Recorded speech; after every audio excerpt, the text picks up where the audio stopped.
signe dans le chat. Pour moi, ce sera la garantie que tout fonctionne. Donc, j'attends de voir un petit peu des messages apparaître. Alors, je vois Dina, Elodie, Théo, Nicolas, Camille, ça défile. Bah, bonjour à tous, bonjour à toutes. Ça y est, ça fonctionne. On est bien. On est bon.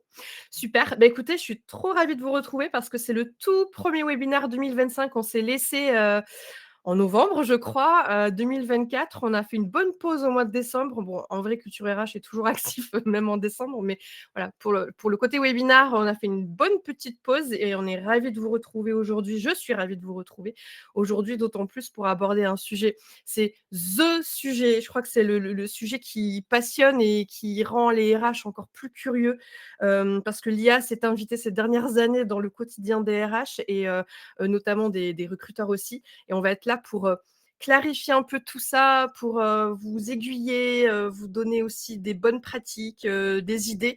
Et pour ce faire, on a une personne qui est ici, qui est passionnée aussi par le sujet, qui est Mickaël. Déjà, bonjour Mickaël et merci d'être à nos côtés. Est-ce que tu veux bien, Mickaël, nous dire un petit peu qui tu es, ce que tu fais de beau, avec qui, avec quoi? Voilà, dis-nous tout. On veut tout savoir. Bonjour Anaïs et bonjour à toutes et à tous. Donc Michael Van de Piet, je suis chef product officer chez Septeo Human Resources. Je suis de formation psychologue du travail. Ça a un peu son importance sur mon approche des ressources humaines. Et surtout, j'ai fêté il n'y a pas très longtemps, le 7 janvier, un anniversaire important pour moi, parce que ça fait 20 ans que je fais des RH et 18 ans que je fais du SIRH. Alors, Waouh! ça m'a mis un petit coup de pelle quand même, mais voilà, ça, ça commence à compter dans une vie, 20 ans. Je suis majeur de SIRH, donc ça fait plaisir. Donc, je m'intéresse particulièrement au RH, particulièrement aux outils informatiques pour les ressources humaines. Donc, forcément, l'IA en fait partie. Et j'ai la chance, du coup, d'enseigner ces matières dans plusieurs universités, dont la Sorbonne. Et je vous dis ça parce que ça a un petit peu d'importance, parce que finalement, c'est mes étudiants qui m'ont amené à l'IA Ah! il y a quelques années déjà. Quand vous demandiez à des étudiants de vous faire une fiche de poste et puis que c'était toute la même, et vous ne compreniez pas pourquoi, et qu'il avait toute faite avec ChatGPT, ben, du coup, je me suis dit, ça vaut peut-être le coup de regarder et de s'intéresser un petit peu à ça. Donc, c'est toujours intéressant d'avoir un contact avec les nouvelles générations parce que du coup, elles nous tiennent informés de certaines choses. Et très clairement, ben, maintenant, on se rend compte qu'au niveau RH, ben, on ne peut plus s'en passer, même au niveau de notre quotidien, on va en parler aussi. Donc, c'est vraiment un sujet, tu l'as dit, d'actualité, hein, c'est pour les RH une grande tendance. Mmh. Et c'est super intéressant. Trop bien. Bah, écoute, j'ai trop hâte, de découvrir ça à tes côtés. Alors il y a Madeleine qui dit que ça fonctionne pas, on voit pas Mickaël, mais alors si d'autres personnes ont le même, Ah, souci, dites-le nous, mais en tout cas moi, Mickaël, je te vois. Je te vois super. très bien. Merci. Moi Tu aussi, je tu te vois. tu es rayonnant, tu as la lumière. Non, on te voit, Nicolas dit qu'on te voit. Bon, beh, je pense qu'on est bon. Donc qu'est-ce qui est prévu au programme aujourd'hui? Est-ce que tu peux nous faire un peu de teasing? Oui. Ouais, vas-y. Alors, d'entamer le sujet de l'IA pour les RH, j'aime toujours reparler un petit peu de ce qu'est l'IA parce qu'on en entend parler tous les jours, à toutes les sauces.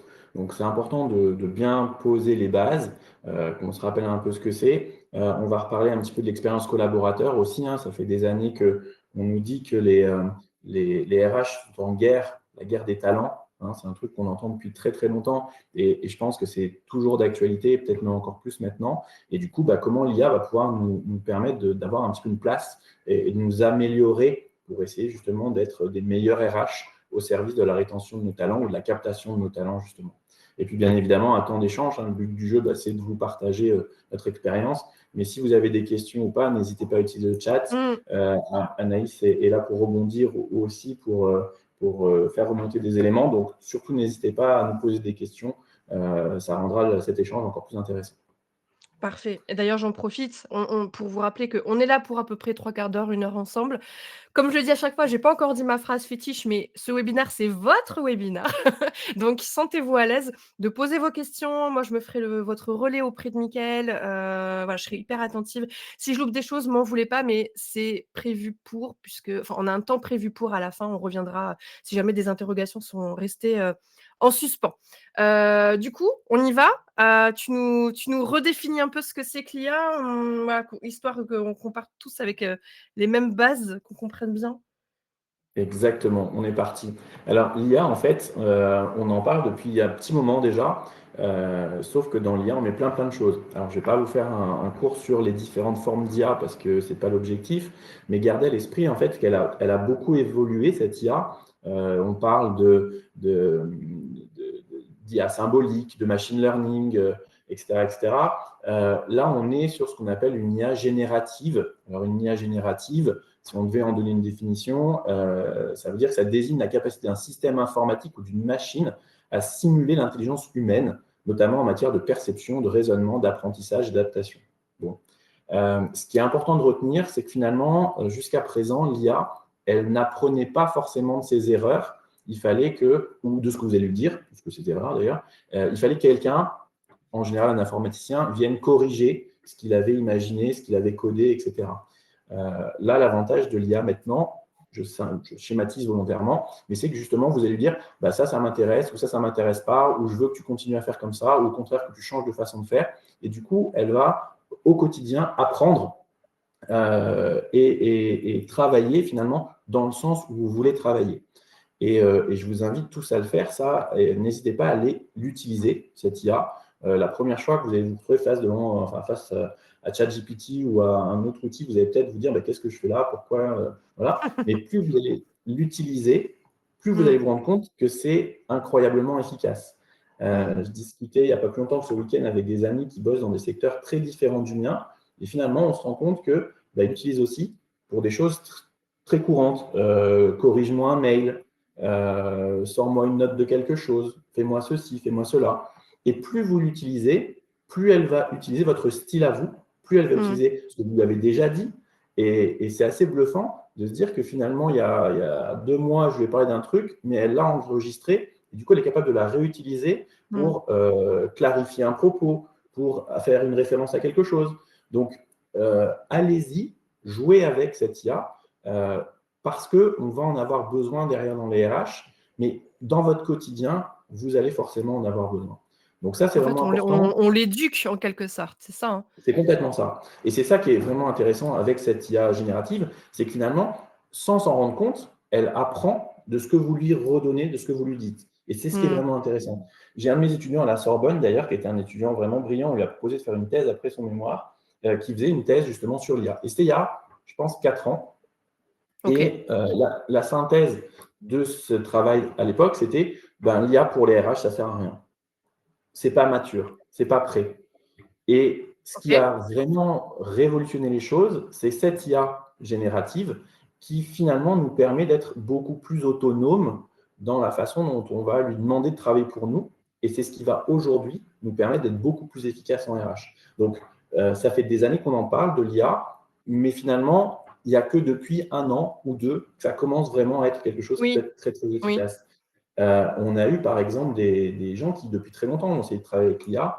Je pense que vous avez peut-être entendu parler du cas d'Amazon. C'était en 2014 de mémoire, où justement, ils s'étaient fait un peu avoir dans les médias parce qu'ils utilisaient des algorithmes pour le recrutement. Et en fait, ils se rendaient compte qu'ils recrutaient que des hommes d'une trentaine d'années. Parce que du coup, l'algo qui avait été constitué, c'était basé sur les profils qu'ils considéraient comme être bons. Mais du coup, il n'y avait pas de feedback qui était possible par les RH pour dire tiens, celui-là peut être intéressant, celui-là peut être intéressant. Il fallait passer par un informaticien derrière pour recoder, refaire l'algo. Et du coup, c'était beaucoup plus compliqué de le rendre interactif, dynamique, etc. Là, avec l'IA générative, vous pouvez très facilement lui dire tiens, tu peux mettre celui-là aussi, celui-là, tu vas le changer, etc. Et du coup, ça nous permet d'être plus efficaces. Il y a un autre exemple que j'aime bien, et c'est pareil, c'était il y a une dizaine d'années, c'était L'Oréal. L'Oréal Russie qui avait intégré une DRH virtuelle. Donc en gros, vous passiez vos entretiens, non plus avec une personne, mais avec une DRH virtuelle.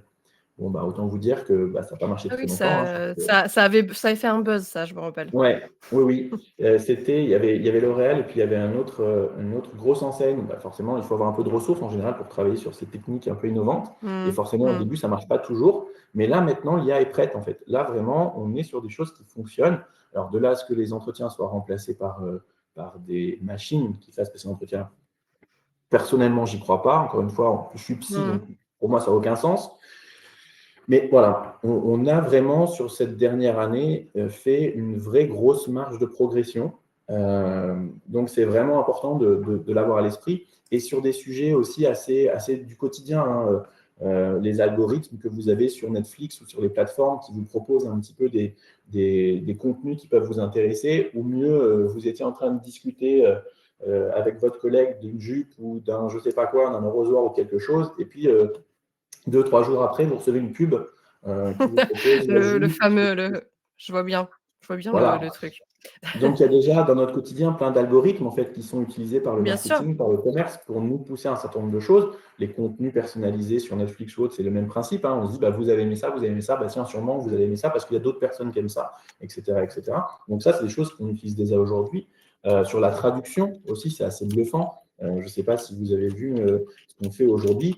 Les métiers de traducteurs peuvent être amenés à se faire du souci. Et c'est un des sujets qu'on va aborder sur la partie IA et RH. Quels Mhm. sont les métiers qui vont évoluer et comment ils vont évoluer? Mm, mm. Aujourd'hui, c'est beaucoup plus facile finalement de demander à l'IA de traduire quelque chose que de demander à un traducteur. Ça peut être encore, alors, je suis pas à 100% efficace, mais c'est beaucoup plus efficace que ce qui se faisait avant. Donc ça, c'est quelque chose sur lequel on va être attentif.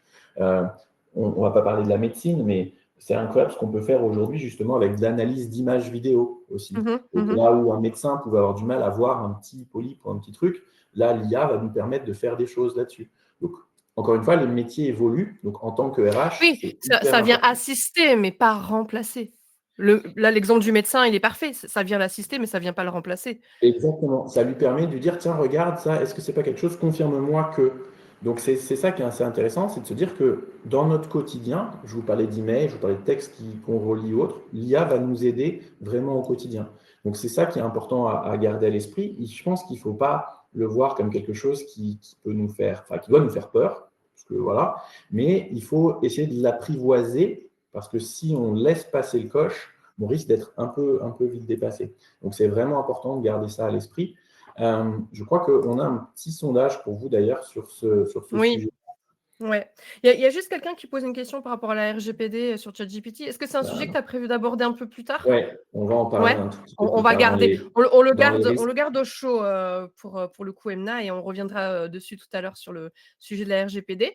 Alors oui, effectivement, petit sondage pour vous. On a une question à vous poser. On aimerait bien savoir un peu votre perception. Selon vous, l'IA, est-ce que c'est principalement un phénomène de mode ou un outil complémentaire au travail des RH, ou alors une opportunité de révolutionner les RH? Alors, un seul choix possible, selon vous, voilà. Qu'est-ce que ça représente?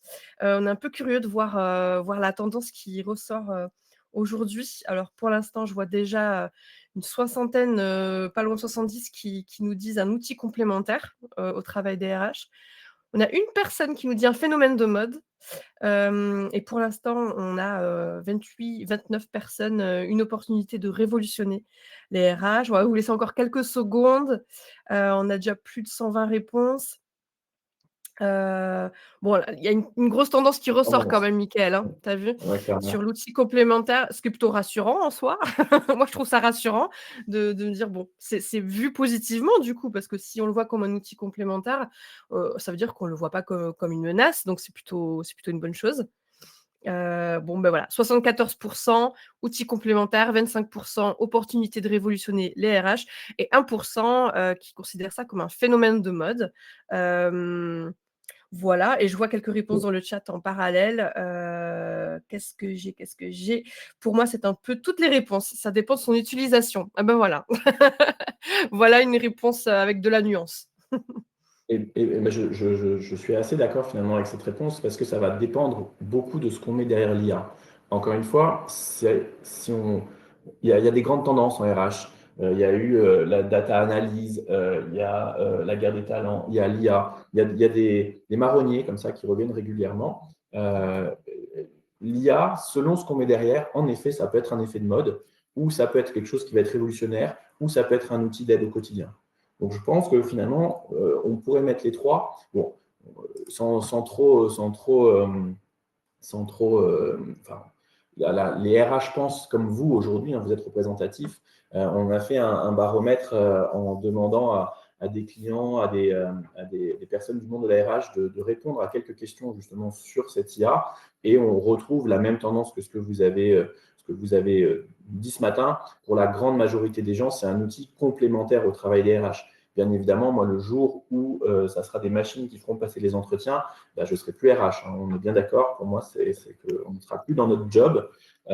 Par contre, ce qui est indispensable, c'est que justement l'IA nous permette de nous simplifier toutes les tâches à faible valeur ajoutée pour pouvoir nous concentrer justement sur tout ce qui est à plus forte valeur ajoutée.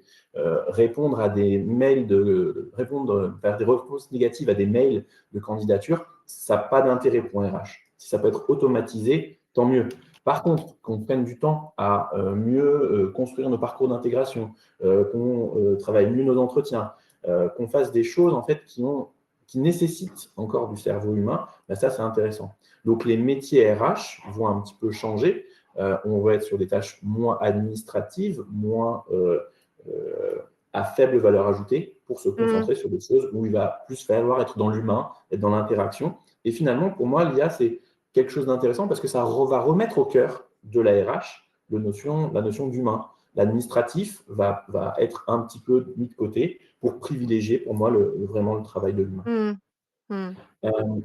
Anaïs, quelqu'un posait la question justement des risques. Il y a quand même quelques risques associés à l'IA, bien évidemment. La discrimination, on en parlait. Hein, si les algorithmes ne sont pas bons, le problème, c'est qu'en effet, on risque de passer à côté de certaines personnes. Donc, quand on a 200 CV à trier, il faut trouver un moyen de les trier d'une certaine manière. L'IA va nous y aider. L'avantage qu'on a aujourd'hui, c'est qu'on pourra lui dire non, là, tu n'as pas bien fait ou là, tu as bien fait. Donc, normalement, on va l'aider à travailler mieux. Donc, ça sera intéressant. Donc, on n'est pas à l'abri de discriminer, mais comme on le fait déjà aujourd'hui, donc du coup, il faut être Oui, c'est juste. ça. En fait, on le fait déjà dans le quotidien. Les biais, ils interviennent et c'est normal, ils interviennent dans notre quotidien. Donc forcément, l'IA étant influencée par nous, il y a un risque, qu'elle-même, soit biaisée. Et d'ailleurs, je l'ai mis dans le chat parce que quelqu'un posait la question juste avant sur, les biais. Je vous ai partagé une petite ressource Culture RH, c'est un article sur lequel on a travaillé, en fin d'année dernière et c'est super intéressant parce que c'est très pratico-pratique. Il y a des retours de RH et de recruteurs qui expliquent comment eux, aujourd'hui, se servent notamment de ChatGPT, entre autres, mais avec tout le prisme des biais, en fait. Comment ils ont éduqué leur propre IA pour pas qu'elle soit biaisée et comment eux-mêmes se forment, parce que ça va pas, l'un ne va pas sans l'autre. Et je vois un peu plus haut Karima qui disait il faut faire attention parce qu'il peut faire des erreurs. Et ça, c'est intéressant parce que justement, dans ce même article, il y a le retour d'expérience de Vanessa Gossent, qui est recruteuse chez VeryUp, et qui explique qu'elle voit ChatGPT comme un stagiaire, alors un stagiaire bien qualifié quand même, hein, mais comme un stagiaire, c'est-à-dire que pour elle, ça n'exclut pas le contrôle en fait. Elle doit superviser son stagiaire ChatGPT. Et je pense que c'est une belle manière de voir la chose finalement, parce qu'il produit des choses intéressantes, mais ça n'empêche pas, et au contraire, il faut superviser l'outil et repasser derrière. C'est Je sais pas ce que tu exactement en ça. penses. Je suis complètement d'accord et ça rejoint le point 3 qu'on évoquait là, la complexité Voilà. d'usage et absence de formation. Donc, l'exemple que tu donnes est excellent, se dire, c'est comme un stagiaire, c'est comme un collaborateur finalement, il sait faire des choses, mais au début, je ne le connais pas, donc il faut que je m'assure qu'il fonctionne comme on a envie au sein de l'organisation qu'on fonctionne. Donc, du coup, il faut le corriger, il faut le faire évoluer, il faut le faire apprendre, mais du coup, si on le fait correctement, là, forcément, c'est intéressant. Et là où c'est une complexité finalement pour les RH, c'est de se dire, attention, en général, on ne vous forme pas. Je vois très très peu d'entreprises qui forment leurs collaborateurs à l'IA. Souvent, on vous dit, ah bah tiens, on vous a ouvert Copilot, ah bah tiens, on vous a ouvert ceci, va faire ci, va faire ça. Mais finalement, il faut s'auto-former un petit peu. Donc, il faut être curieux, il faut aller voir des blogs, il faut aller voir un certain nombre de choses. Il faut l'utiliser. Je pense que c'est le meilleur moyen d'apprendre. Hein. Allez l'utiliser. Vous ne prenez pas trop de risques, si ce n'est à y mettre des informations qui seraient confidentielles. Et donc, je reviens sur mon point 2 ici, et aussi avec la question sur le RGPD. Attention à ce qu'on met dans ces outils. Petit rappel, il y a des outils d'IA qui sont propres à votre organisation. Typiquement, si vous utilisez Copilot, donc c'est le logo 2 sur la partie droite de l'écran, là, normalement, c'est entreprise. Donc, ce que vous mettez dans cette IA ne va pas partir à l'extérieur.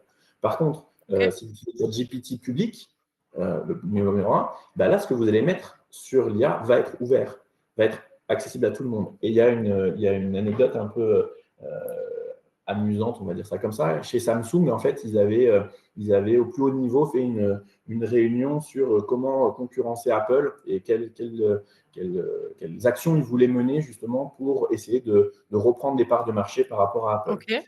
Et la personne qui a dû faire la synthèse, elle a fait avec ChatGPT. Donc c'était très Ouais. bien, une synthèse. Et par contre, dès le lendemain, bah, vous avez toute la stratégie de Samsung qui était présente sur ChatGPT. Donc, du coup, c'est vraiment important de bien Oups, quoi. choisir. Exactement. Donc, c'est important de choisir les outils parce que, attention, si c'est ouvert, ce que vous mettez dans le ChatGPT peut être accessible à n'importe qui. Donc, de plus en plus, vos services informatiques vont vous sensibiliser à ça, mais c'est un outil justement sur la confidentialité, il faut faire attention. Et donc, attention, si on travaille avec ces outils sur des données personnelles, ben là, le RGPD doit s'appliquer. Donc, vous ne pouvez pas, en tant que RH, mettre des données personnelles avec des noms de personnes dans une IA qui ne serait pas maison, qui ne serait pas privée, qui ne serait pas réservée à vous. Donc ça, c'est vraiment très important de le garder à l'esprit. Je ne vais pas demander de faire des calculs de rémunération ou de variables ou autres à l'outil intellectuel. Enfin, il peut le faire, il peut m'aider à ça, mais faites attention que ça soit bien dans une IA qui soit maison. Il y a une autre chose aussi qui est assez importante dans les risques, c'est tout ce qui est lié à l'écologie.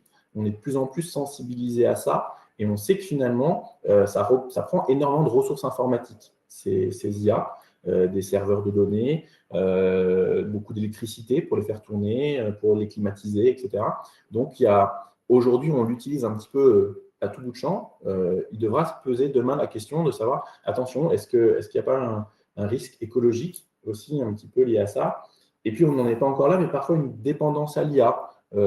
L'être humain, encore une fois, en psycho, on le sait, est fondamentalement fainéant. Donc, si on peut faire son travail à la place, parfois, il pourra se laisser aller à l'utiliser. Je le vois avec mes étudiants, hein, je les challenge vraiment là-dessus. Je leur dis, vous avez le droit d'utiliser l'IA, vous pouvez le faire, mais réfléchissez quand même. Réfléchissez d'abord et Eh après, oui. pensez à l'IA. Parce que la facilité, c'est de dire, ah ben, je vais demander à l'IA de le faire. Et ça, Bah, ça c'est peut faire. marrant que tu dis ça parce que justement, il y a Maxence qui réagissait dans le chat et qui disait, mais une réponse automatique de mail via l'IA, par exemple, ça peut donner la perception qu'il y a une certaine fainéantise de la part du service RH. Ça m'a fait sourire, donc ça rejoint un peu ce que tu dis, en quelque sorte. En fait, on est complètement d'accord. Là où l'IA va nous être utile aussi, c'est que ces réponses, ces mails automatiques, ils seront de plus en plus personnalisables et ils ressembleront de moins en moins à un mail automatique. Parce que Ouais. du coup, l'IA pourra faire comme si vous écriviez vous le mail. Donc, il Mmh. va reprendre votre style, il va reprendre votre façon de faire, il reprend bien sûr les champs de fusion avec le nom, le prénom, etc., etc. Donc, de plus en plus, on ne saura plus dire finalement si le mail a été envoyé par une machine ou si le mail a été envoyé par vous. Donc, d'un côté, c'est plutôt bien parce que du coup, ça donne quand même l'image positive et ça vous permet de gagner du temps pour faire autre Mmh. chose parce que finalement, la réponse négative, elle est hyper importante pour votre marque employeur, pour le collaborateur, enfin le candidat qui a postulé, mais pour vous, ben, finalement, il ne vous sert pas à grand-chose. Donc, si l'IA peut le faire à votre place, ben, ça sera un gain de temps. Donc, c'est mettre les ressources au bon endroit, se dire où est-ce que j'ai besoin que ça m'aide le plus pour pouvoir me concentrer sur mes tâches à plus Mmh. forte valeur ajoutée. Et du coup, par Et rapport à alors, ça, ouais, vas-y. vas-y, Non, vas-y, pardon, vas-y. je voulais rebondir sur quelques, réactions et questions. Alors Karima, je pense qu'on a répondu à la question, sur le fait de comment, éviter, que l'outil fasse des erreurs, mais il y a pas d'astuce, il y a pas de il y a pas de, d'astuce particulière, si ce n'est d'éduquer, l'IA et de la superviser et en fait, tu donnais tout à l'heure l'exemple, tu disais ça touche tous les secteurs. Moi, tu vois, j'ai mon conjoint, il est chercheur et il utilise ChatGPT parfois, pour ses projets et il a commencé timidement avec quelques prompts et puis, des fois, moi, comme j'utilise beaucoup ChatGPT, pour la création de contenu, tu vois? Encore, Oui, un autre usage, il me disait: «Ah, il me répond pas assez précisément et tout» et donc j'ai repris avec lui ses prompts. Je lui ai dit: «Mais en fait, tu vois, il faut que tu travailles mieux tes prompts» et quelqu'un a dit un peu plus tôt dans le chat d'ailleurs, il faudrait apprendre à prompter, mais c'est exactement ça. Plus on prompte, plus on capte en fait, les éléments dont ChatGPT a besoin pour produire une réponse complète et donc mon conjoint, c'est ce qui s'est passé, c'est à force de prompter et à chaque fois, il s'est dit: «Ah tiens, j'ai pas pensé à rajouter cette condition dans mon prompt», du coup, il a pas pris en considération et en fait, au fur et à mesure, c'est un peu comme un entonnoir, plus ça va, bah, plus le prompt s'affine et devient, plus précis et bah, plus le résultat, s'approche de ce qu'on attend mais Karima, comme, en réponse à votre question, ça n'empêche pas que derrière, c'est ce que disait tout à l'heure Vérifier. Mickaël, il faut superviser, ce que produit, ChatGPT. C'est comme un stagiaire, c'est ce qu'on disait tout à l'heure. Et pour les autres Et, questions, bah, on les garde, vous inquiétez pas, on reviendra, sur la fin, on voit que ça vous intrigue et il y a plein de sujets encore qu'on va aborder. et Anaïs, je suis vraiment d'accord à 200% avec toi. S'il y a une compétence qui est indispensable aujourd'hui, et je pense qu'elle est valable pour toutes les personnes qui utilisent un outil, un ordinateur, c'est savoir prompter. Donc c'est un mot à la mode, hein, là, 2025, vous allez le voir popper partout. On doit savoir prompter. Donc ça veut dire quoi, savoir prompter? Tu l'as expliqué, c'est savoir parler à l'IA pour qu'elle nous donne ce dont on a besoin le mieux possible. Et il y a des métiers qui vont disparaître par rapport à ça. Alors, mais c'est les développeurs, hein, qui ont inventé l'IA pour gagner du temps, en se disant, voilà, moi, mon code, la machine, elle peut le faire mieux que moi, donc c'est elle qui va le faire. Les bons développeurs de demain, ce seront les développeurs qui savent prompter. Et je ne Mais sais bien pas si sûr. dans votre entreprise, vous avez besoin de développeurs. On sait que c'est un marché qui est extrêmement tendu, la guerre des talents chez les développeurs, voilà. Et c'est déjà en train de s'inverser. Parce que justement, les métiers de développeurs sont en train de changer. Et finalement, Mmh. le bon développeur, ce n'est pas l'expert en code, c'est l'expert qui sait aller demander à l'IA, lui faire le meilleur prompt, en fait, pour avoir le meilleur Mmh. code. Et il y a Mmh. énormément de métiers qui vont changer comme ça. Et c'est en ça que pour les RH, c'est très important. C'est important pour vous de connaître l'IA, mais c'est important de connaître l'IA pour savoir comment vont évoluer les métiers que vous allez gérer dans vos Ah organisations. oui, ouais. Typiquement, les juristes, c'est ça aussi. C'est, on n'a plus besoin d'avoir un savoir euh, encyclopédique du droit. Il faut aller savoir expliquer ce que vous recherchez. Et si vous savez ça, vous avez accès à tout. Donc, Et ça c'est vraiment répond très ça important. répond à c'est parfait parce que ça répond à la question d'Emna qui disait: «Est-ce que c'est nécessaire de former les RH?» Je crois que la réponse a été donnée et alors, petite parenthèse, je trouve ça assez drôle, entre guillemets, Josépha qui dit: «Une astuce pour apprendre à prompter, on peut demander à ChatGPT le prompt idéal qu'il veut pour faire tel ou tel truc». C'est Alors vrai, là, c'est vrai. le Ça cercle booste. vertueux là. Mais, mais toujours en gardant l'esprit critique. Vous voyez, c'est hyper intéressant de Ouais. le faire parce que Mmh. finalement, on apprend avec l'IA. Et si vous gardez l'esprit critique, c'est le meilleur moyen, justement, là encore, de progresser. Ok. Mmh. Si on revient un peu sur les RH, Ouais. on avait une petite question, justement, Oui. sur. euh, Oui, oui, oui. Comment est-ce que l'IA va révolutionner, j'aime bien ce mot, ça fait, pardon, j'ai la voix qui décolle. Comment est-ce que ça va révolutionner, les pratiques? Alors, j'essaie de retrouver mon sondage. Où est-ce qu'il est? Il est là. Comment pensez-vous que l'IA, est-ce que je me trompe ou pas, pourrait améliorer l'expérience collaborateur dans votre entreprise? Je crois qu'on est bon. Alors, du coup, je vais vous afficher la question, vous allez la voir apparaître, donc c'est pour, vous sonder un petit peu. Comment est-ce que vous pensez que l'IA pourrait améliorer l'expérience collaborateur dans votre entreprise? Alors selon vous, est-ce que ça peut améliorer, voilà, la communication et l'accès à l'info, augmenter la productivité des équipes, créer des supports aux employés, améliorer la GPEC? Je ne sais pas. Voilà, vous avez le droit aussi de dire: «Bah, je ne sais pas, je ne me prononce pas». Voilà, selon vous, qu'est-ce que ça peut venir améliorer pour l'expérience collaborateur? Alors En plus, pardon, vas-y, Annie. non, non, vas-y, vas-y, vas-y. En fait, comme tout à l'heure, hein, il n'y a pas de bonne ou mauvaise réponse. Là-dessus, ça dépend tellement de votre organisation. Ça dépend Bien de sûr.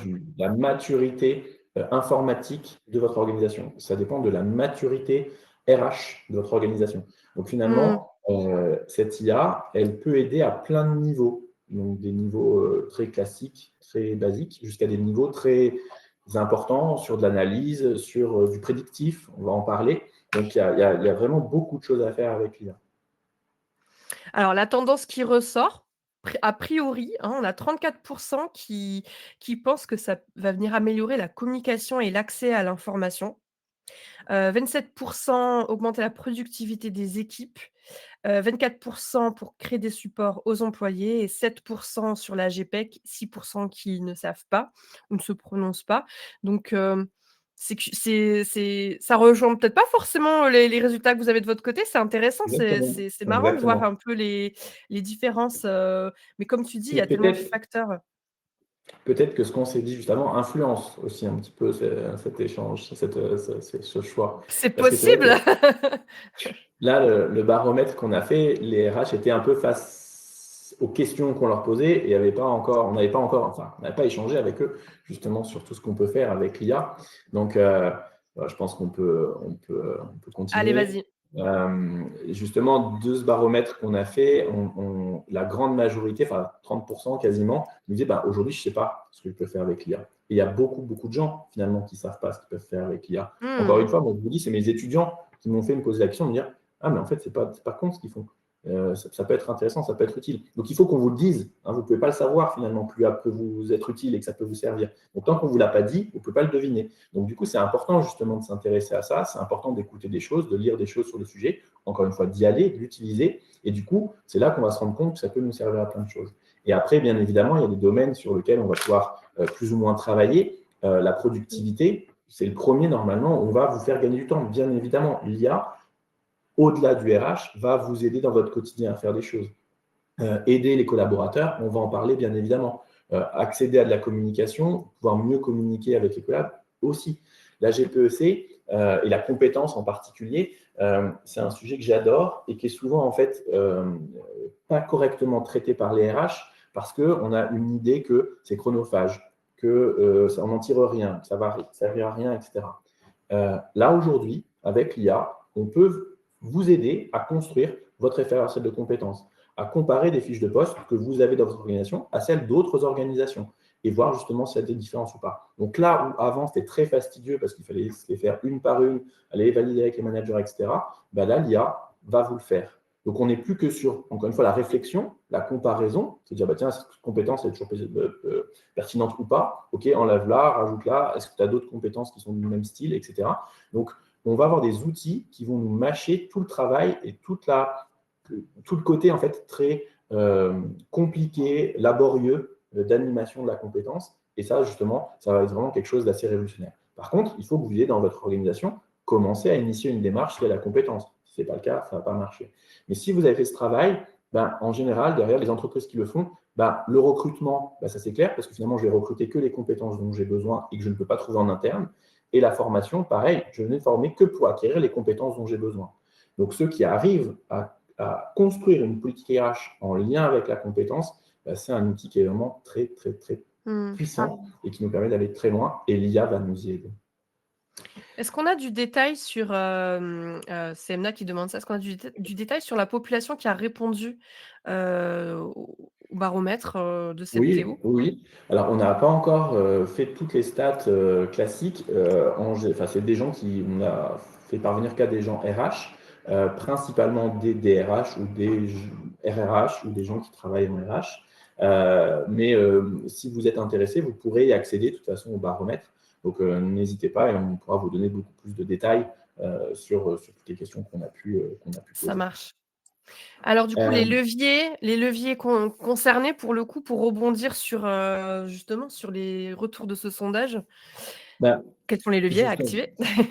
Eh ben, justement, on a beaucoup de collaborateurs qui disent qu'il y a un vrai sujet aujourd'hui autour de l'autonomie, de la confiance dans le travail, les valeurs. Je demande toujours à mes étudiants aussi, c'est quoi, qu'est-ce qui vous ferait rester dans une entreprise demain, etc. Et la plupart me disent, de bonnes conditions de travail, un endroit où je suis bien, la confiance de mon manager, l'autonomie et continuer à apprendre. Ça, c'est souvent des choses justement sur lesquelles ils sont assez sensibles. Pendant des années, on me disait, ah là, c'est les valeurs, la nouvelle génération, la génération Z, ce qui les intéresse, c'est vraiment les valeurs, etc. Moi, je n'ai pas encore tout à fait ça, moi, quand je pose la question à mes étudiants, c'est vraiment être bien dans mon travail, savoir pourquoi je travaille et me dire que je continue à apprendre des choses. Ça, c'est vraiment quelque chose qui va me challenger et qui va me donner envie de rester en entreprise. Avoir des perspectives aussi d'évolution, bien évidemment. Si j'apprends des choses, c'est pour pouvoir les mettre en pratique sur autre chose. Alors, selon les métiers, on ne peut pas faire évoluer tout le monde, mais c'est un vrai levier aussi pour garder les talents. Et du coup, finalement, l'IA va un peu nous aider par rapport à tout ça aussi. Trouver les formations qui permettent d'acquérir les bons niveaux de compétences, j'en parlais juste avant, ça a du sens. Donc, dire à quelqu'un, tiens, si tu fais cette formation, ça va te permettre d'acquérir telle ou telle compétence et donc d'aller vers tel ou tel métier, ça a du sens pour les nouvelles générations. Ça fidélise vos collaborateurs. Leur donner aussi accès à de l'information plus facilement, voilà, qu'ils puissent vous répondre, que vous puissiez leur répondre plus vite. tout en en ne déshumanisant pas trop la fonction. Donc, encore une fois, tout ce qui est un petit peu à faible valeur ajoutée administratif, l'outil va le faire pour vous et consacrer plus de temps aux collaborateurs pour leur permettre justement d'évoluer, de définir des plans d'évolution avec eux, etc., etc. Donc, d'être plus dans l'humain, ça va être un moyen de fidéliser et de garder vos collaborateurs. Mmh. Et du coup, si on vient un peu plus dans l'outil RH à proprement parler, l'IA va nous apporter un certain nombre de solutions de façon assez classique, assez rapide dans les RH. On va reparler d'analyse un petit peu après. Donc, sur la stratégie RH, il y a des éléments bien évidemment liés à l'analyse de la donnée. J'en reparlerai un petit peu après. Mais sur la partie Mmh. très administrative, le but du jeu, ça va être, par exemple, d'automatiser un certain nombre de choses sur le onboarding et le offboarding. Aujourd'hui, un bon outil de onboarding, c'est un outil dans lequel je vais ouvrir un accès au futur collaborateur. Il va pouvoir me compléter son dossier. Je vais pouvoir envoyer tout ça en paye. Donc, je n'aurai pas besoin de ressaisir. Souvent, vous lui envoyez un mail en lui disant donne-moi telle pièce, telle pièce, telle pièce. Il en oublie une sur deux ou autre. Voilà, c'est compliqué. Là, il peut voir directement ce qui lui manque, enfin, ce qui lui reste à compléter. Vous pouvez le relancer automatiquement. Il n'y a pas de ressaisie. Donc, on gagne du temps. Les emails qui partent automatiquement aussi à toutes les parties prenantes de son intégration pour éviter que le jour J, il retrouve bien son ordinateur, il ait bien ses droits d'accès, il ait bien tout ce qu'il faut. Au moins, ça vous évite à vous, RH, de le faire. Si c'est l'outil qui le fait, c'est du gagnant-gagnant parce que vous consacrez, encore une fois, à plutôt lui faire un entretien d'étonnement, à faire évoluer votre process de onboarding plutôt qu'à envoyer des mails qui ne sont pas forcément très pertinents. Okay. Donc, l'idée, c'est vraiment d'automatiser le plus possible toutes ces tâches un petit peu à faible valeur ajoutée. Voilà, je veux une attestation employeur, et que l'outil puisse directement lui la faire, qu'il ne soit pas besoin de repasser par vous, par exemple. Parce Juste, Mickaël, quand tu dis l'outil, tu fais référence à ChatGPT ou il y a d'autres outils possibles? Parce qu'il y a Alors, Caroline qui questionne ça justement, qui dit est-ce qu'il y a d'autres outils IA là en, pour les tâches que tu cites? En gros, quel outil tu mets en face concrètement?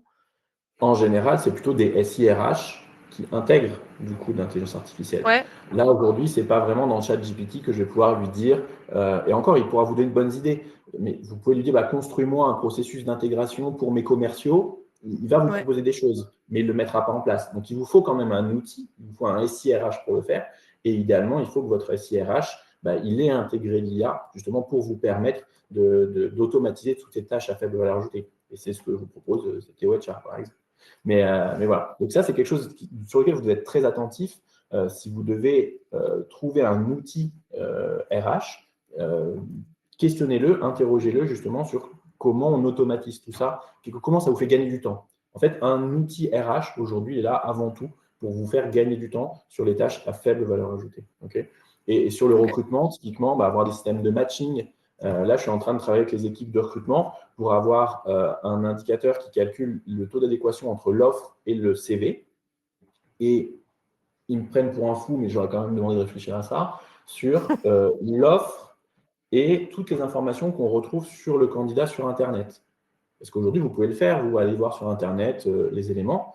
Pour l'instant, il y a un petit peu un vide sur les aspects légaux, les aspects légaux, ce qu'on met sur Internet, c'est public.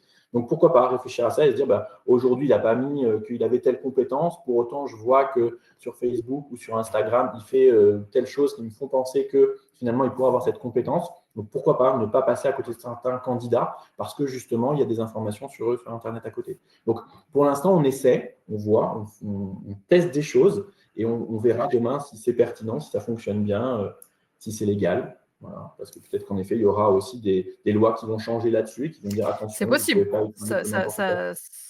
C'est pas comme c'est un sujet encore nouveau, c'est vrai que pour l'instant, Ça jusque-là, pourrait on avoir a du plutôt sens. été, ouais.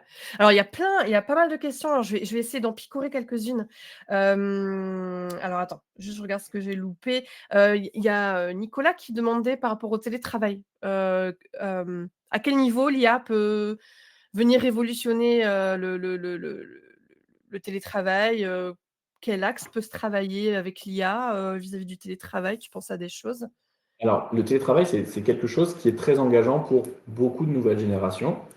C'est presque même un prérequis, hein. Souvent, ils vous demandent, avant de savoir ce qu'ils doivent faire, combien de jours de télétravail ils pourront faire, hein, les nouvelles générations. Donc, c'est très important. On voit qu'aussi, il y a beaucoup de grandes entreprises qui reviennent en arrière sur ces thématiques-là parce que justement, il y a de la cohésion d'équipe qui se perd, il y a de l'information qui se perd ou autre. Donc, peut-être que c'est là-dessus, justement, que l'IA pourra nous aider en centralisant de l'information et en la Ouais. partageant au bon moment. Parce que finalement, ce Mhm. qu'on perd en étant en télétravail, c'est un peu cette vie de bureau, c'est ces informations que vous chopez à la machine à café, c'est cette question que vous entendez qui vous permet de rebondir sur un sujet que vous avez à côté. Donc peut-être, aujourd'hui, je n'en ai pas à ma connaissance, mais c'est peut-être un sujet sur lequel l'IA pourra nous aider. Capter de l'information et la redonner au bon moment, ça, l'IA sait très bien le faire. Donc, c'est comment j'arrive finalement à nourrir cette IA des informations qui sont pertinentes pour que mon organisation puisse fonctionner et comment je la redonne aux collaborateurs qui sont en télétravail au bon moment pour qu'ils puissent justement faire comme s'il avait cette vie de bureau, comme s'il avait quand même perçu toutes les informations qu'il devait percevoir. Bon, donc voilà, je délire peut-être qu'il y a d'autres choses, mais c'est à mon avis une des choses sur lesquelles l'IA pourra nous aider à mieux télétravailler, accéder à l'information plus facilement. Hmm. Et alors, des exemples d'outils SIRH, je pense qu'après, tu as prévu de nous montrer quelques fonctionnalités que vous avez, notamment chez Septéo. Ça sera de bons exemples. Il y a Maxence qui Exactement. nous dit je sais que Schneider a développé une IA interne assez performante. Je ne sais pas si tu en as entendu parler, ça serait intéressant à creuser. Moi, ça m'intéresse, du coup, j'irai voir ça, Maxence. Et puis, je voulais te dire une autre question. Où est-ce qu'elle est, Alexandre qui demandait, alors ça rejoindra après, je te laisserai reprendre le fil de l'eau pour les autres missions possibles, mais Alexandre qui demandait concernant la prévention des risques, l'IA pourrait être utilisée dans le cadre de la rédaction du DUERP, de la DUERP, j'arrive jamais à le dire. Est-ce que ça te parle? Oui, bien sûr. En fait, dès qu'il s'agit de rédiger des choses, de structurer des choses, l'IA est très forte. Mm, Donc, mm, si on lui donne de l'information pour la mettre en forme, elle sait le faire très bien. Tu le disais, mm, Anaïs, hein, sur les contenus, bah, c'est super facile en fait de demander à l'IA de nous travailler sur des contenus parce que structurer de la donnée, l'organiser, l'IA sait très bien le faire. Donc oui, sur ces métiers-là, elle peut le faire à votre place. Vous lui donnez toutes les informations, elle la met en forme, elle le structure. Oui, je veux que ça soit sur tel formalisme et elle va le faire, elle va le structurer. Donc ça fonctionne déjà. Et il y avait un autre point, j'ai oublié dans ce que tu m'as dit juste avant. Mais bon, sur les risques, en tout cas, c'est sûr que sur ces données administratives, traitement de données administratives, l'IA peut nous aider sans problème. Bah, du coup, Euh, si on peut avancer sur les exemples, ça serait chouette de voir un petit peu sur- concrètement à quoi ça ressemble. Tu as eh quelque ben, chose à nous montrer? exactement. Là, juste un exemple, et qui est le plus courant, oui, c'est par exemple, tu parlais de Schneider. En fait, souvent, l'IA, ça peut être aussi tout simplement des chatbots. Alors, l'IA n'est pas, enfin, Hmm. le chatbot n'est pas une IA, ça dépend de ce qu'on met derrière le chatbot. Mais l'idée, en fait, c'est Ok. qu'on puisse beaucoup plus facilement poser des questions et interagir. Vous êtes des êtres humains, donc vous n'êtes pas derrière votre ordinateur à 2 heures du matin quand le collaborateur a une question à vous poser. Hmm. Il y a tout un tas d'informations, par exemple légales, qu'on peut faire ingérer à l'IA et via un chatbot, derrière, permettre aux collaborateurs de poser des questions. Et puis, il y a peut-être des questions même qu'ils ne voudraient pas poser. Typiquement, comment je m'habille le premier jour quand j'arrive? C'est une question que Ouais. tout le monde s'est posée. Votre premier jour, comment vous vous habillez? Du coup, on peut poser cette question à l'IA. L'IA aura retenu toutes les informations relatives à la boîte et pourra lui donner des conseils. Je ne sais pas quelle est l'ambiance, donc tous ces éléments-là, l'IA et les informations qu'on va venir mettre dans notre IA va permettre de répondre à ça. Et du coup, tu parlais de l'intelligence artificielle de Schneider qui a fait un terrible Schneider. En fait, il y a plein d'entreprises qui en font, pas forcément au niveau H, mais pas au niveau RH, excusez-moi, depuis très longtemps. Typiquement, la SNCF, depuis très longtemps, ils ont des algorithmes qui calculent l'obsolescence du matériel. Et donc, D'accord. c'est leur dire, bah, tiens, attention, sur telle rame, il va falloir changer les bogies, il va falloir changer telle chose, parce Ok. qu'il y a des calculs qui sont faits pour se Il dire que anticipe. exactement. Et du Hmm. coup, là où avant, il fallait des gros serveurs et des gros cerveaux d'ingénieurs pour calculer ça, là, l'IA va le faire beaucoup plus facilement. Donc Hmm. finalement, on revient au prompt. Hein, c'est quelles sont les questions que je dois poser à l'IA, où est-ce que je lui vais aller chercher l'information, comment je la nourris pour qu'elle me donne le plus d'informations possible et que ça me soit le plus utile possible. Donc là, je vous donne l'exemple de pouvoir mieux communiquer avec les collaborateurs, avec un agent conversationnel, mais j'aurais pu vous montrer comment l'IA me fait mes fiches de poste en allant chercher des compétences et en les intégrant dans mon référentiel de compétences. Donc, c'est un peu, ça peut tout faire, l'IA. Donc, première question, c'est aussi de se dire de quoi j'ai besoin, qu'est-ce qui me simplifierait la vie aujourd'hui et voir si l'IA peut y répondre. Mmh. Et c'est un vrai sujet pour nous, c'est quels sont les irritants de nos clients et comment on peut répondre à ces irritants, comment on peut leur simplifier la vie. Et on essaie de Et répondre à ça. elle est parfaite cette question parce que finalement, je trouve que c'est une question qui répond à la question de Florence parce qu'elle nous dit: «J'adhère totalement aux principes, qui sont énoncés, mais concrètement, comment on fait si on n'a pas de SIRH?» Et justement, ça rejoint ce que tu dis. Je pense qu'il faut commencer par tout mettre à plat et se poser la question, se dire: «OK, aujourd'hui, de quoi j'ai besoin? Sur quoi C'est j'ai ça. besoin de me faciliter le quotidien?» Sans forcément partir dans l'obtention d'un gros SIRH. Aujourd'hui, il y a des outils à portée de main. Je sais pas, moi par exemple, moi alors j'en utilise très peu des IA. J'utilise bon, ChatGPT qui est très connu évidemment, mais par exemple, moi j'ai une IA qui s'est invitée dans mon quotidien et pourtant c'est pas un truc que j'aurais imaginé avant, mais je conduis beaucoup d'interviews et ça marche aussi pour un recruteur ou un RH. J'utilise un assistant, virtuel, donc Nuta en l'occurrence, qui s'invite pendant mes visios, qui, retranscrit les échanges en compte rendu. Par exemple, bah, voilà, ça c'est un outil à part. J'utilise aucun SIRH, même si Nuta est en train de se greffer à un ATS en l'occurrence, parce qu'ils ont l'ambition de toucher plus le marché, recruteur. Mais il y a des petits outils comme ça, un peu, à part. La question à se poser, c'est aujourd'hui de quoi j'ai besoin? Moi C'est ça. perso, j'écris beaucoup d'articles, je fais beaucoup de contenu, donc je me suis dit: «J'ai besoin de ce genre d'outils». Quand je l'ai vu passer, je me dis: «Ah tiens, ça peut être intéressant». J'ai testé et effectivement, j'ai confirmé que ça me facilitait la vie. Donc ça rejoint ta question. La question à se poser, je suis tellement d'accord avec toi, c'est commencer par dire: «De quoi j'ai besoin?» Peut-être que Florence, vous n'avez pas besoin nécessairement d'un SIRH, mais d'un outil qui va un ou plusieurs outils pour solutionner, une ou plusieurs missions. Mais faut commencer par se poser cette question-là, je pense. Et typiquement, l'agent conversationnel là, que je vous ai présenté, il s'appelle IDETA et il est utilisé sur plein de sites. Chez LVMH, il utilise et en fait, ça peut aussi servir pas que à l'RH, mais par exemple à vous orienter sur un site internet, à voir s'il y a des stocks qui sont disponibles dans un magasin.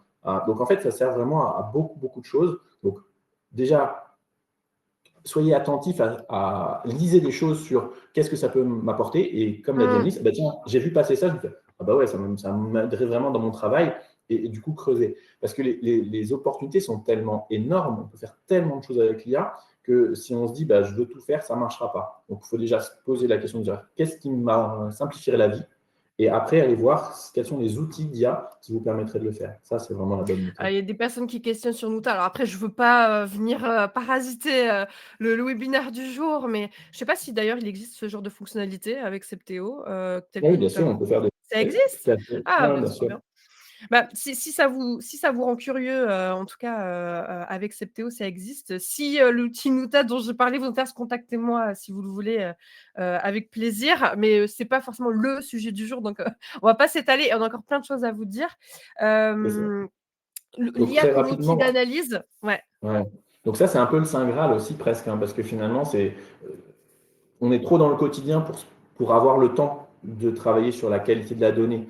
Et encore, alors 10 ans en arrière, quand vous allez sur un salon RH, c'était le big data. Big data, big data, big data, tout le monde parle big data. Et c'est vrai qu'en RH, on a énormément de données.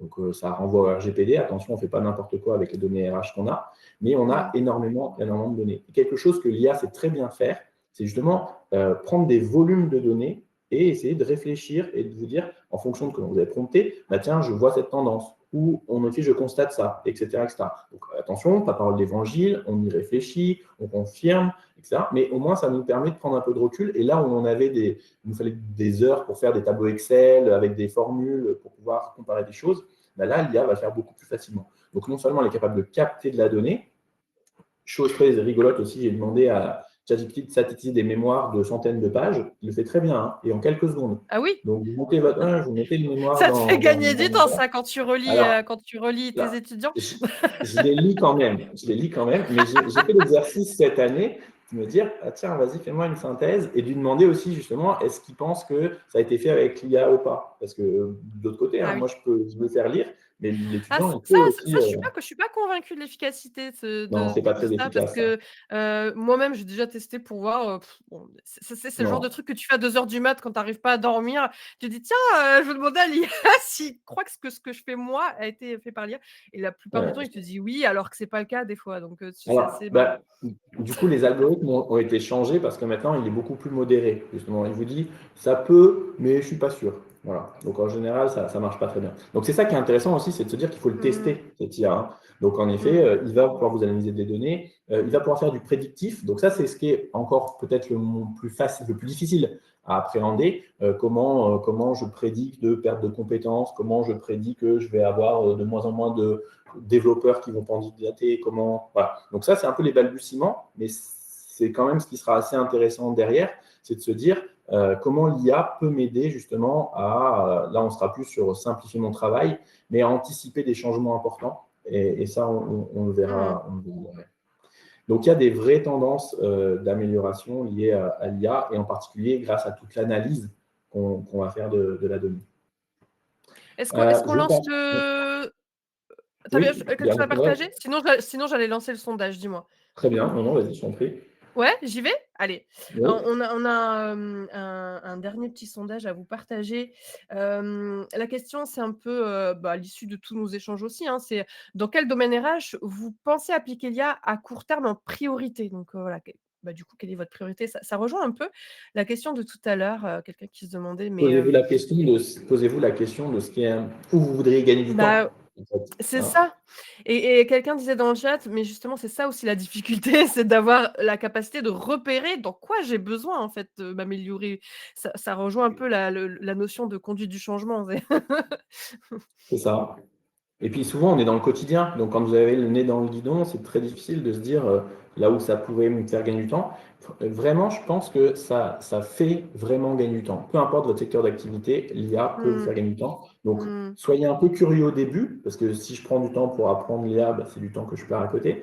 Mais ça vaut le coup, à mon avis, de prendre ce temps de réflexion au début, de les creuser un petit peu, parce que derrière, il vous fera gagner du temps. Bah, tu vois, ce qui ressort le plus et moi ça me surprend pas parce que je le vois, moi ma spécialisation c'est le recrutement C'est le donc recrutement.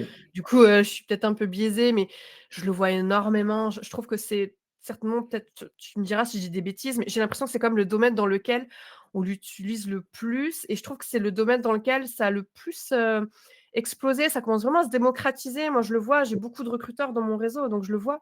Mais le recrutement a l'air de ressortir là dans le sondage. Je sais pas ce que tu en penses toi? Il y a un endroit où c'est assez flagrant aussi, c'est sur le sourcing.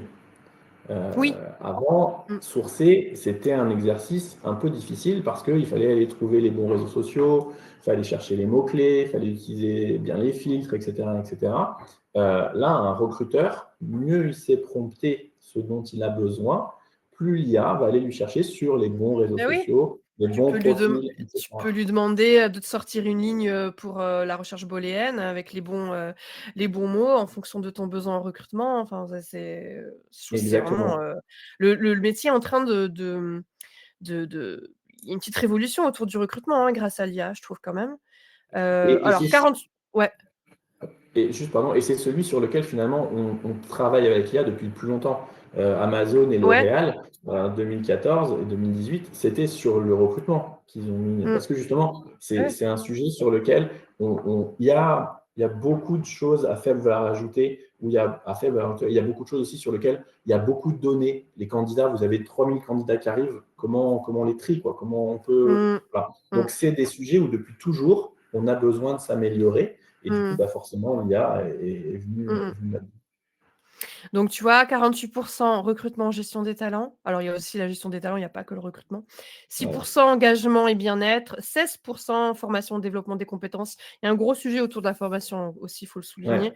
23 sur l'analyse des données RH et 7 ce n'est pas encore un projet, voilà, c'est pas forcément, là dans les tuyaux. Mais c'est Hem, juste pour rebondir sur la formation, c'est vrai que ce qu'on se dit sur le sourcing, aller chercher des candidats, finalement, aller chercher des formations qui soient les plus efficaces possibles, ça aussi, l'IA va nous aider. En fait, un contenu pédagogique, finalement, bah, aujourd'hui, comment vous avez besoin d'une formation en quelque chose, bah, vous allez demander à Google, vous allez demander aux OS avec lesquels vous travaillez, bah là, demain, l'IA va pouvoir non seulement aller voir les programmes, les comparer, voir les évaluations qui auraient été réalisées, donc va aller beaucoup, beaucoup plus loin d'une simple recherche sémantique, finalement, d'un mot-clé pour ouvrir une information. Donc, ça va simplifier grandement aussi le travail des services formation dans la recherche de contenus pédagogiques qui seront plus pertinents que ce qu'on faisait avant. Mmh.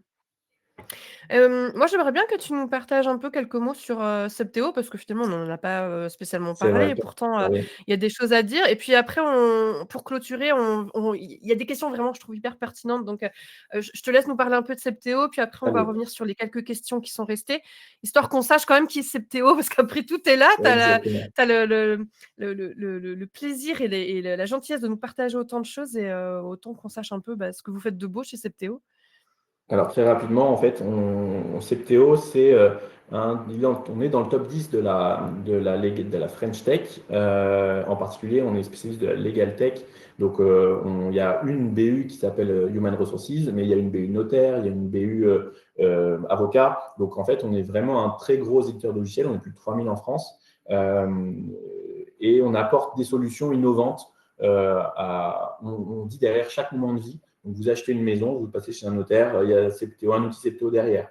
Vous vous mariez, il y a Septéo derrière. Vous achetez un bien immobilier, il y a Septéo derrière. Vous faites votre entretien annuel, il y a Septéo derrière, etc., etc. Donc, le but du jeu, c'est un peu d'être présent derrière tous les grands moments de vie et en Mmh. particulier pour les services RH, donc toute la simplification de la vie qu'on a évoquée, bah, que vous puissiez justement être beaucoup plus efficace dans votre travail pour vous concentrer au vrai métier de RH, c'est-à-dire au vrai métier d'humain. Et apporter du coup aux managers et aux collaborateurs aussi des outils d'analyse qui leur permettent de faire leurs entretiens, d'identifier les compétences, de recruter, d'accéder au CV par exemple. Voilà, toute la simplification du travail des RH, toute l'informatisation du travail des RH, on le fait via nos solutions. OK, Bon, je n'ai très pas été clair. trop long. L'idée, c'est de pouvoir prendre quelques minutes pour répondre à vos questions. Oui, on aimerait bien pouvoir, rebondir sur les quelques questions, mais, alors attends, je remonte un petit peu parce qu'il s'est passé des choses entre-temps, vous êtes hyper, actifs aujourd'hui. Moi, je suis trop contente de voir, à quel point le sujet vous réveille et vous rend curieux. Alors, il y a Nadia qui demande, alors je sais pas, c'est une question large, je sais pas si tu auras la réponse, mais actuellement, est-ce qu'il est, vraiment possible de connaître les futurs jobs grâce à l'IA? Car ce n'est pas le sentiment que ce soit le cas pour le moment. Personne ne le sait. Alors, je sais pas, qu'est-ce que tu en penses? Qu'est-ce que ça t'inspire, comme, réponse? En fait, ce qu'il faut bien avoir à l'esprit, c'est que les jobs vont changer à cause ou grâce de l'IA. Grâce à l'IA, s'ils disparaissent, forcément, ça sera à cause. Ce qui est important, c'est de comprendre ce qui se passe. Et c'est indispensable en tant que RH que vous ayez à l'esprit ce que fait l'IA, parce que les métiers, pas que le métier de RH, mais les métiers pour lesquels vous êtes des RH vont être amenés à changer. Et c'est hyper important en tant que business partner de savoir accompagner vos managers dans les changements euh, et les besoins de compétences en fait qui vont évoluer. Donc on sait que les métiers du juriste vont évoluer, on sait que les métiers de la langue vont évoluer, on sait que tous les métiers sur la documentation vont évoluer, on sait que les métiers de développeurs vont évoluer. Voilà, il y a énormément de métiers qui vont évoluer. Les métiers de demain, on ne les a pas encore par définition, mais c'est des métiers où on va devoir savoir prompter, on l'a déjà dit, et c'est forcément, et les métiers vont forcément évoluer. Mais en effet, on n'a pas encore le métier de demain. Mmh. OK, ensuite j'essaie de choper au passage, tac, tac, tac, qu'est-ce que j'ai loupé? Est-ce qu'il y aura un replay? Oui, il y aura un replay. Concernant l'IA dans le sourcing, cela nécessite-t-il un outil type SIRH ou puis-je faire une demande à Copilot qui est intégré à l'environnement Microsoft de mon entreprise? C'est Guilhem qui pose cette question.